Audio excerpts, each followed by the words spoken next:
Salve, salve nação tricolor, sejam todos bem-vindos a mais um vídeo aqui no Glória e Tradição. E aqui quem vos fala sou eu, Felipe. E hoje nós vamos atualizar o nosso vídeo de médias históricas. Esse vídeo que é meio que costume do canal Glória e Tradição. E agora na reta final do Campeonato Brasileiro vai ser mais ainda costumeiro você ver esses vídeos por aqui. Afinal, a reta final do Brasileirão já chegou. Estamos batalhando aí por uma vaga na Libertadores e hoje nós vamos falar sobre isso. Se ainda é possível, quanto falta para cada posição, as situações, todas as variações que podem acontecer daqui até o final da competição.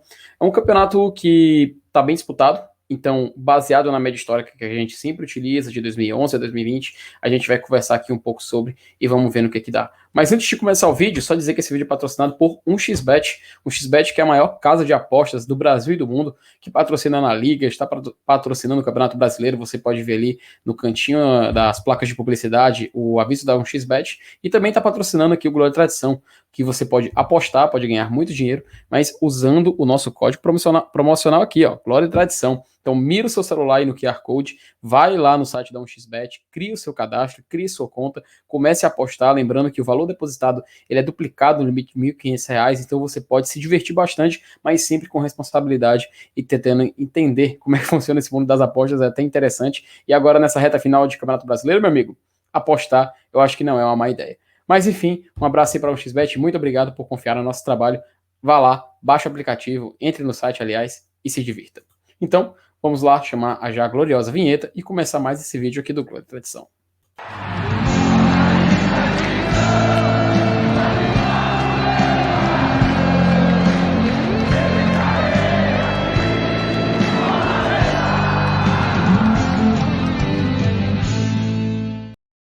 Pois bem, já aqui na nossa já conhecida tabelinha, colocando na tela, também conhecida como bingo, né? A tabela de bingo aqui, que eu acabei produzindo já, acompanhamos já faz mais de 3 meses desde o primeiro vídeo, então é bem interessante a gente acompanhar. Meus amigos, acho que vocês já estão acostumados com o método da tabelinha, né? O Fortaleza, com a pontuação que ele já tem, ele já garantiu uma 12ª colocação, você pode ver. Opa, perdão. Você pode ver que ele já garantiu a 12ª colocação e é muito importante a gente frisar que a vaga na Copa Sul-Americana já está assegurada. Então nossa briga, nossa guerra é justamente por essa vaga na Copa Libertadores.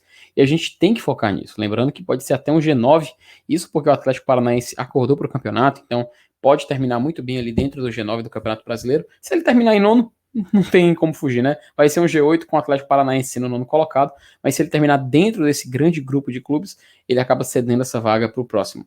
O Fortaleza, neste momento, ele está na 6ª colocação do Campeonato Brasileiro. Ele precisaria abrir nos últimos 6 jogos que faltam mais 10 pontos para assegurar essa posição onde ele já está e onde aparentemente vão ser as vagas para a fase de grupos. Lembrando que as vagas para a fase de grupos são até o 4º colocado. Mas, como a gente vai ter a final da Libertadores, que está ali entre os 3 primeiros, a gente tem o próprio Red Bull Bragantino ali em 4º colocado jogando a final da Sul-Americana, a gente tem a final da Copa do Brasil com o líder Atlético Mineiro. Então a gente vê um cenário onde provavelmente, muito provavelmente, a tendência é muito forte ser o 6º colocado, o primeiro time que abre, o último time, aliás, que fecha as vagas para a fase de grupos. Pode ser até o 7º colocado indo para a fase de grupos, desde que, obviamente, ocorra esse cenário de Libertadores tanto faz ganhar, mas vamos supor que na Copa Sul-Americana o Red Bull Bragantino, que é o atual 4º colocado, vença, e na Copa do Brasil o Atlético Mineiro também seja o campeão. Então a gente teria 7 times, aliás, indo para a fase de grupos, e o 8º e o 9º pegando a fase de pré-Libertadores, a fase preliminar, que a gente sempre lembra que recebe esse nome popularmente, mas já é Copa Libertadores. Você entra na segunda fase, que as fases preliminares são primeira, segunda e terceira, e os clubes brasileiros entram na segunda fase da Copa Sul-Americana, perdão, da Copa Libertadores. Então, para o Fortaleza atualmente, ele tem que fazer essas contas, ele tem que fazer alguns cálculos, e é isso que a gente vai colocar aqui na tela. Eu vou remover aqui essa imagem que a gente está compartilhando, e vou colocar aqui a outra imagem para vocês verem essa curiosidade. Baseado nessa média histórica, a gente tem as seguintes pontuações e o quanto falta para cada uma delas. Para o G9, atualmente, considerando essa média histórica, Fortaleza tem 49 pontos, faltariam uma vitória e um empate. Ou seja, 4 pontos para ele chegar ali em G9 com 53 pontos. Faltam 6 partidas para garantir ele, de acordo com essa média histórica, ali um G9, uma pontuação aproximada para garantir um G9, seriam faltando uma vitória e um empate. Para ele tentar cavar uma vaguinha ali no G8, faltariam 2 vitórias, porque são 55 pontos e o Fortaleza tem 49. Então a gente fica de olho nessa vaga do 8º colocado. O sétimo, o sétimo é que é engraçado, porque essa questão que a gente citou no começo. Pode ser um G7 ou um G6 de vaga direta. Então, a gente tem que analisar aqui.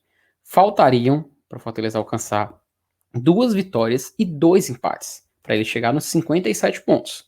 Ou seja, faltam 8 pontos para alcançar essa meta. Sempre lembrando que só faltam 6 rodadas para encerrar. Para garantir um G6, seria em volta ali por volta de 59 pontos, como a gente olhou na tabelinha atrás.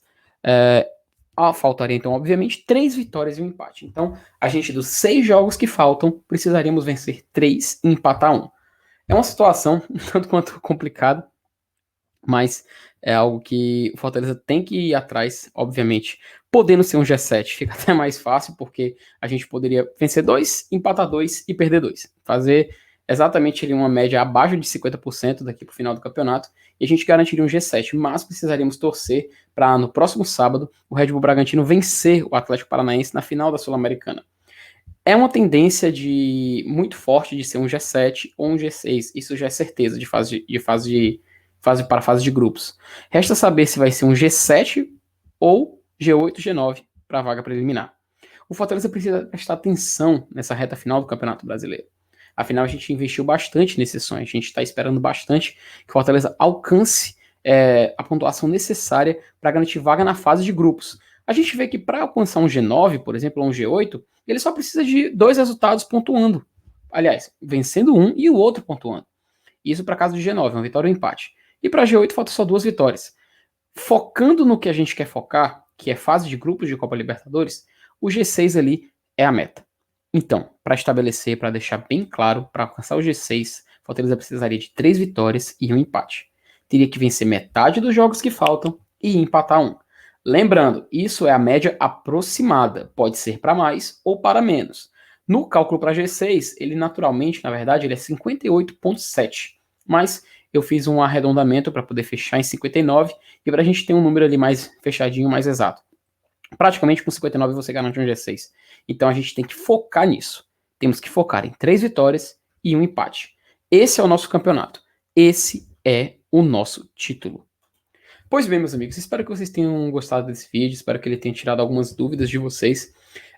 Se inscreva no nosso canal, compartilhe o vídeo com seus amigos, enfim, espalhe a palavra do Glória e Tradição, comente aí embaixo o que você quer falar sobre o Fortaleza e a Copa Libertadores, aproveite esse espaço e faça o seu trabalho de torcedor.